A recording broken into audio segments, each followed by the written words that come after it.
by the words of an ancient Terran legend. Much that once was is lost, for none now live who remember it. Even in this age of cogitators and continental archives, of data stacks and info sites, the past is a shadowed and unknowable place.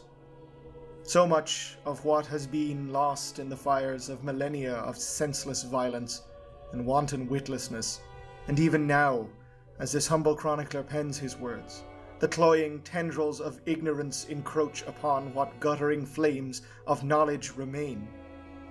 How can anyone hope to change their future's destiny if they are unaware, knowingly or worse, otherwise, of what has come before, and what feckless men have trodden the self-same steps as they do now? It is only through examination of our species' blood-soaked history that change can be effected. Yet mankind is ever eager to ignore all that has come before, when focus on the now is more convenient. What transpires in this entry may prove ultimately futile, yet it is one's duty to try nonetheless. Know then that this is a record of the occluded ancient, of the rise of humanity, of the golden age of the species, the dark age of technology. As any acolyte of human history is aware, the past is a mutable thing of lies, legend, and disputed legacy. Facts, if such a thing is ever possible, are few and far between, and the lattice of historiography that expands outwards from the shards of truth that are discernible is a fragile thing at best.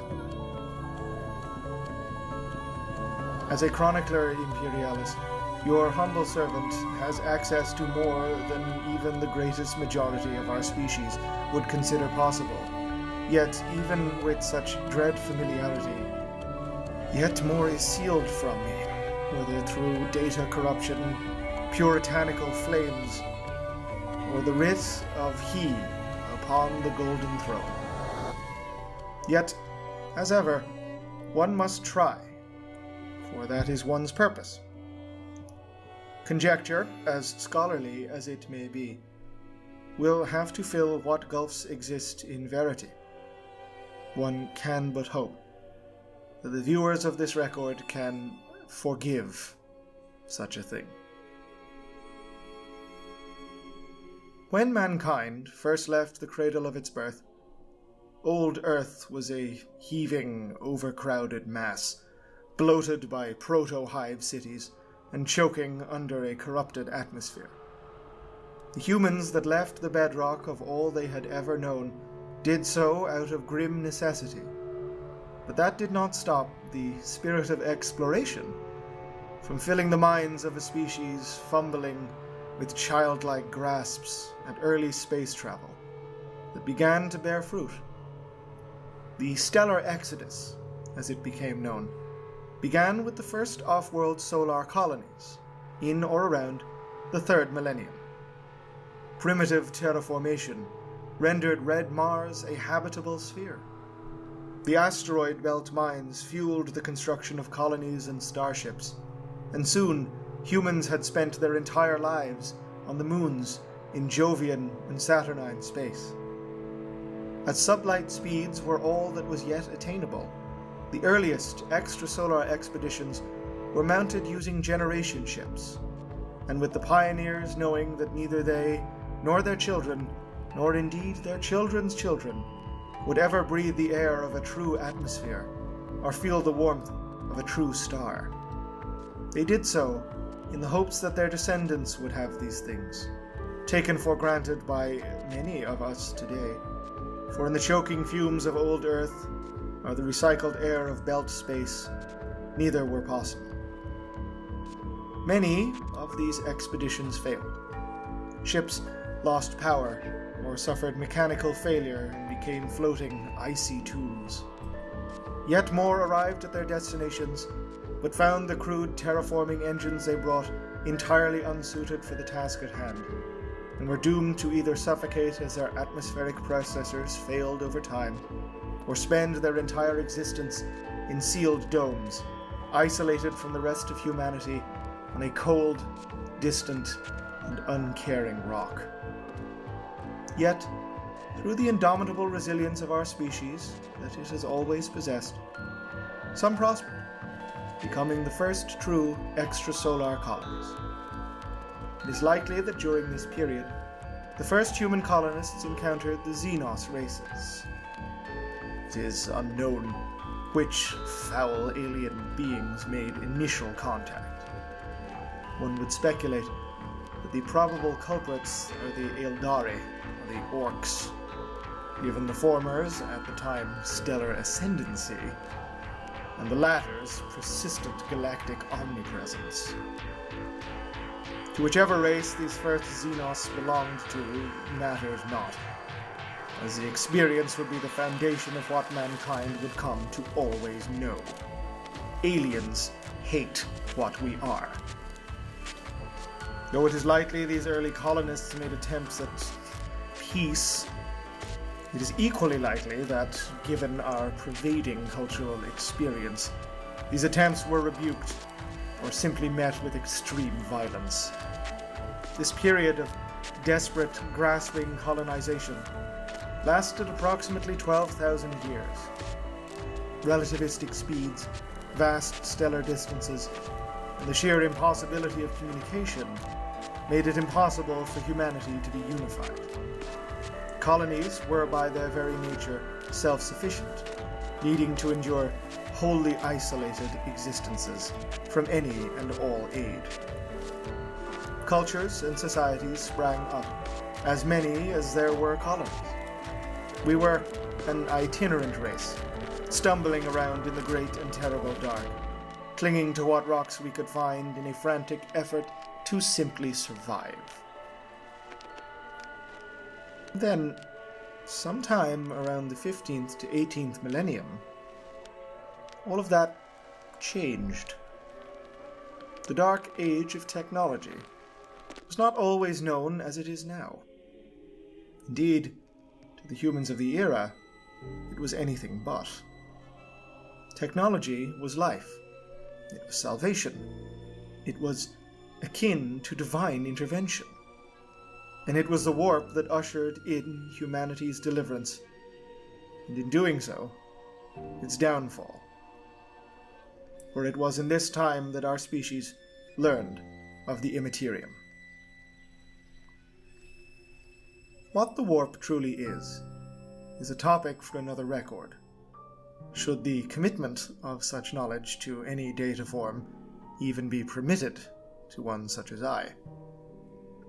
To early mankind, it was a formless unreality of pure energy, existing in tandem with our own reality. Though precisely how they managed it is lost to us, humanity at some point in this epoch discovered the means to pierce the veil of our universe and travel into the other. These early researchings led to the conclusion that doing so allowed for faster-than-light travel, the scientific dream of a race that had spent thousands of years groping blindly around the void. The development of the first warp drive was made in tandem with the first Geller field, a device that projects a wholly necessary bubble of real space around ships traveling through the immaterium, protecting the crew from what lay beyond the metal hulls of their ships. Even in that age of blessed naivety, the warp was still a volume of dire danger. As it is doubtless that these first human explorers that viewed unreality through naked eyes were driven to insanity by what they saw. The tandem development of the warp drive and the Geller field ushered in an epoch of unprecedented expansion and technological development. Distances that had required the sacrifice of 4 or 5 generations could now be traversed in a matter of weeks, or even days. No longer cut off from itself, mankind unshackled spread to all corners of the galaxy. Colonies that had once existed upon the precipice of disaster now flourished, became major stellar realms as material and manpower began flowing through the galaxy in great tides. The species, however, was far from united, as polities, corporations, religions, and more all vied for supremacy and control over newfound systems and populations. As the vanguard of human expansion pushed ever outwards, the first navigators emerged from the masses of the species.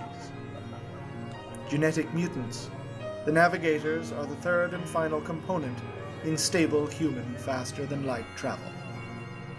In possession of a third eye in the center of their forehead, the navigator possesses the unique talent to stare into the warp itself and perceive its bizarre eddies, tides, and currents, and in doing so, plot the most stable route for a ship through the unreality.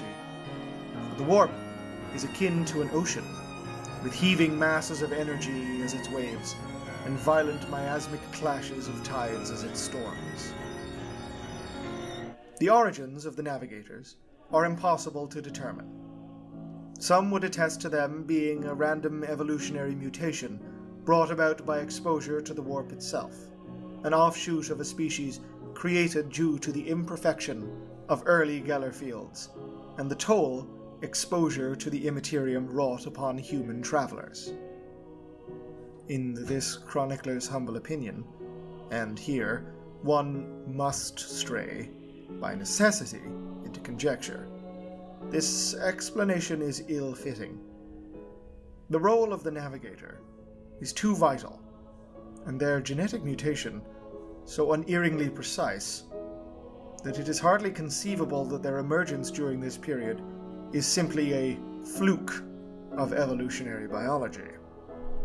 Given the rapidly expanding pace of human scientific advancement, it is almost doubtless that they are an engineered thing, a breed exclusively made by some interest or other for the purposes of advancing said group's claims or control upon warp travel.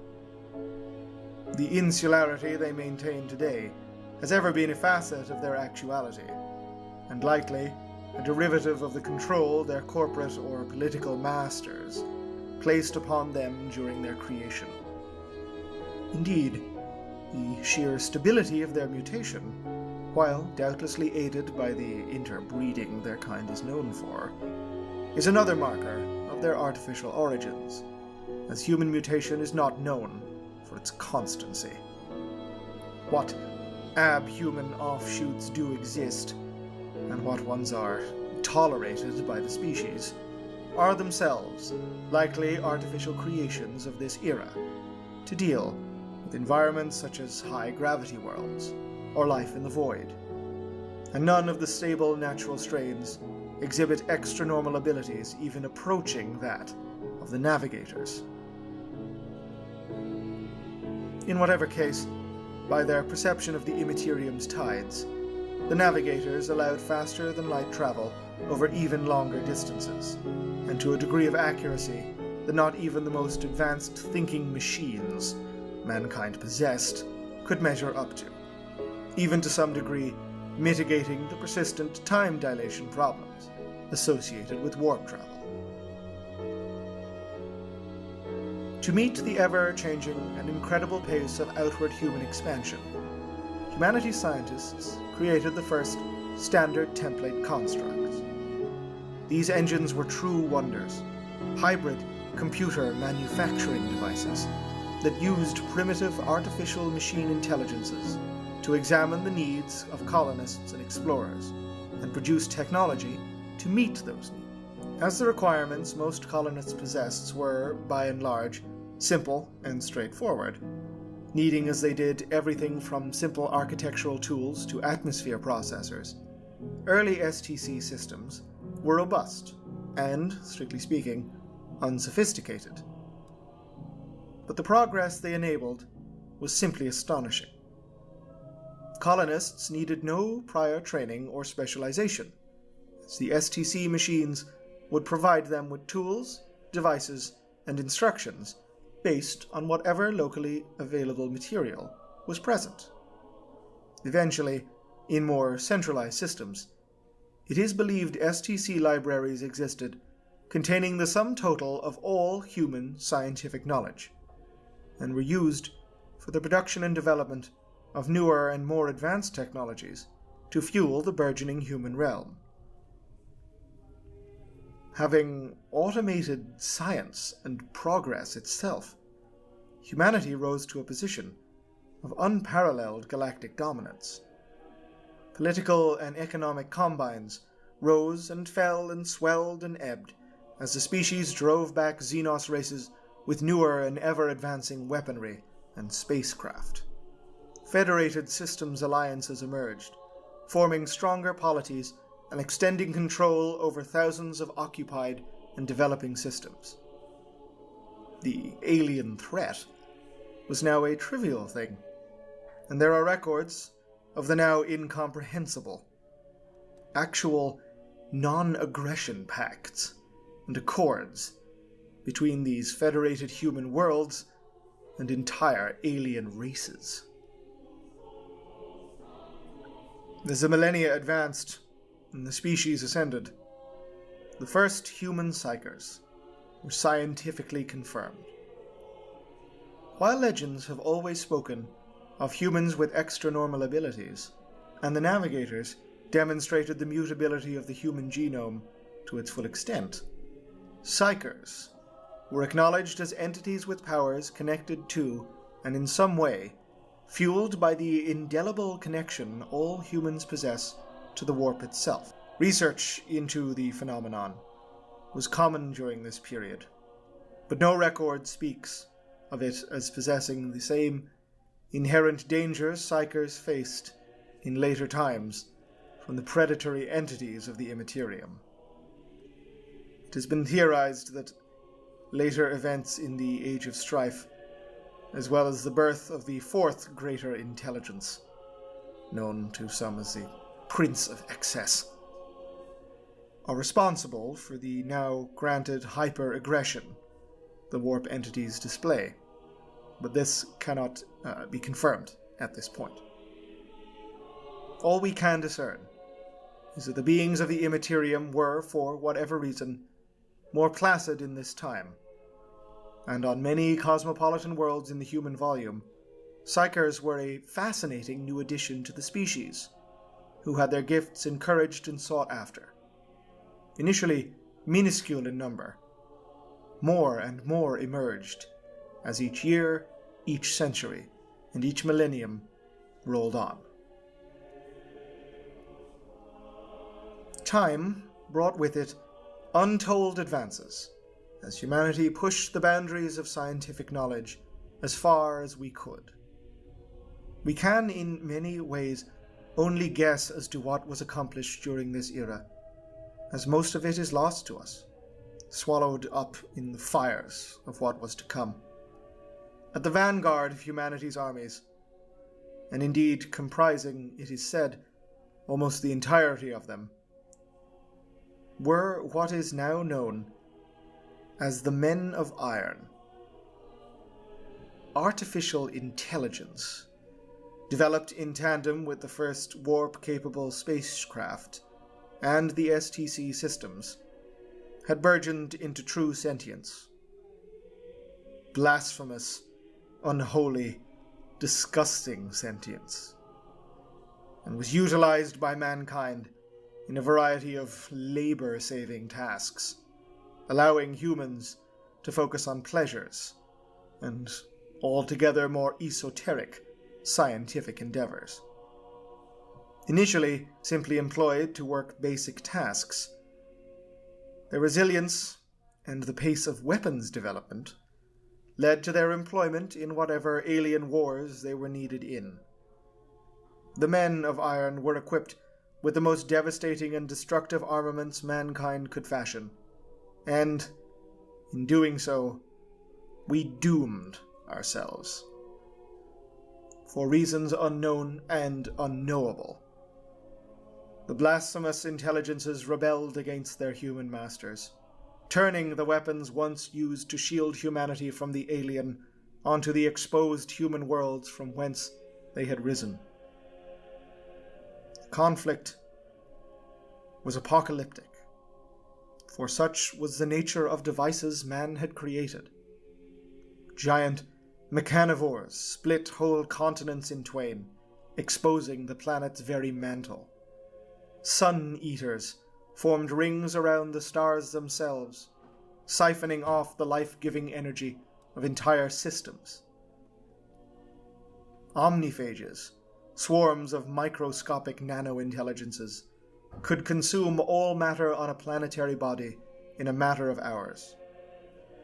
The destruction unleashed in this conflict was on a level unparalleled in human memory, and resulted in catastrophic damage to the human volume. An unsteady alliance of human federations formed to defeat the thinking machines, but, in the aftermath of the war, swiftly fell apart as different polities scrambled to control whatever scraps of resources were left undamaged by the passage of the apocalypse.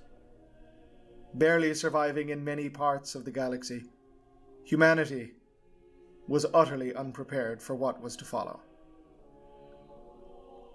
The doom of the Eldari, in turn, doomed humanity. In that twisted and reprehensible species' descent into damnable excess and pleasure-seeking, the psychic energy of that perfidious and disgusting race resonated outwards through warp space, creating storms unprecedented, turmoil unbeknown. Warp storms, a common but, until now, isolated etheric phenomenon, waxed and waxed and waxed until they had cut off almost every stable warp corridor used by humanity. Warp travel was rendered simply useless. Only the smallest of jumps were possible, and even then at huge risks. Navigators lost their minds, attempting to plot routes through the storms, and ships caught in the transit were torn to shreds, their Geller fields overwhelmed by the enraged and energized warp creatures. Across thousands of worlds, human psychers found these beings crashing into their psyches, mutilating their flesh into twisted horrors, as these hapless psychics became conduits for nightmare predators to enter the material realm. The strongest of these entities were able to use psychic links to open entire rifts in real space, from whence they and their fellows could rampage, turning whole planets into horrific reflections of the warp itself. Quite literally, hell come to doom us. With warp travel impossible, many core systems dependent on trade, from forge or agricultural worlds to simply operate, fell quickly into famine and infrastructural collapse. Anarchy prevailed as human societies collapsed with stunning rapidity, suddenly isolated from the familiar and supportive framework of the human stellar empire.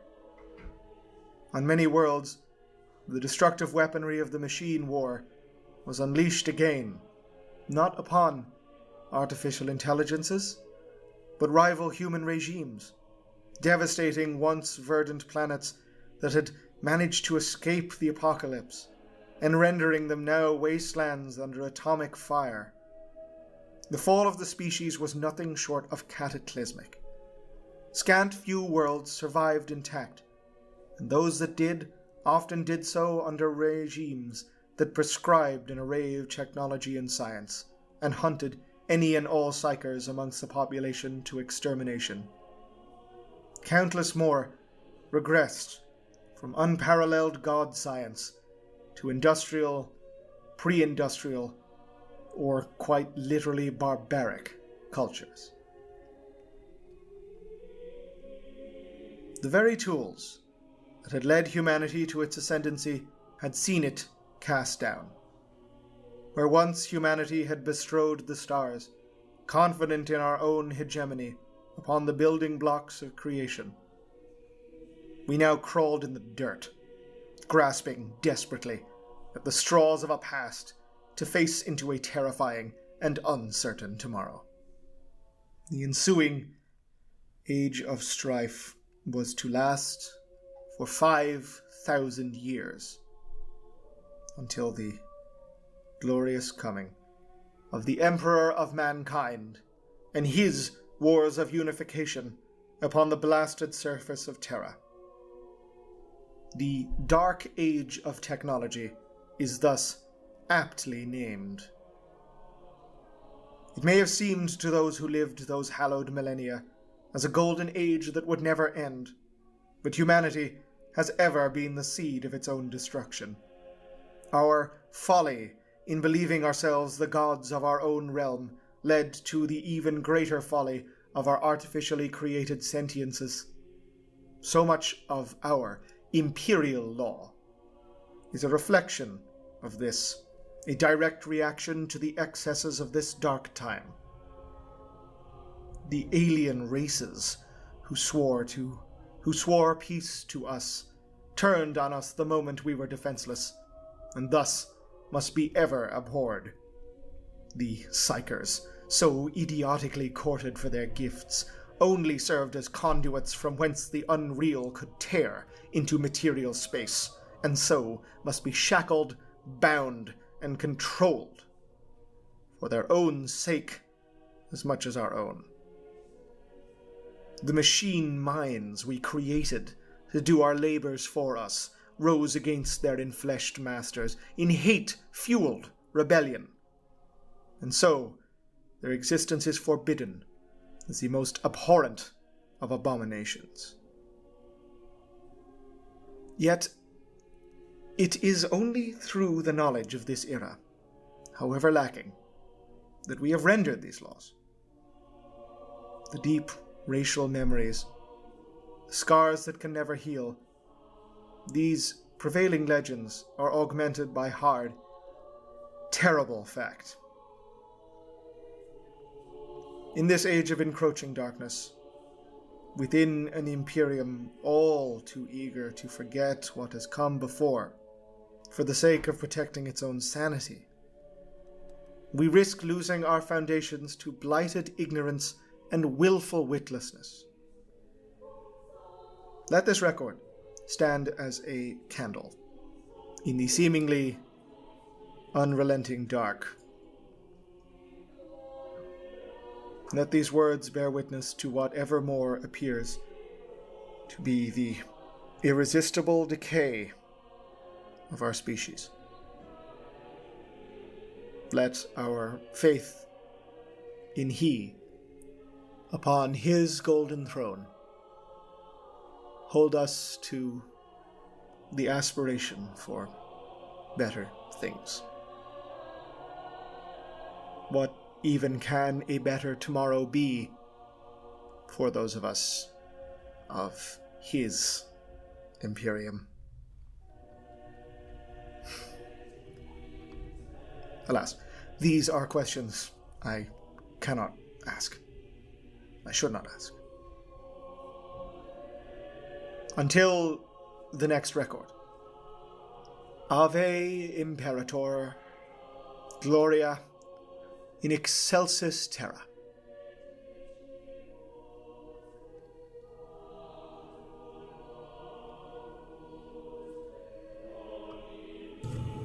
This video and this channel are made possible through the incredibly kind contributions of my Patreon subscribers.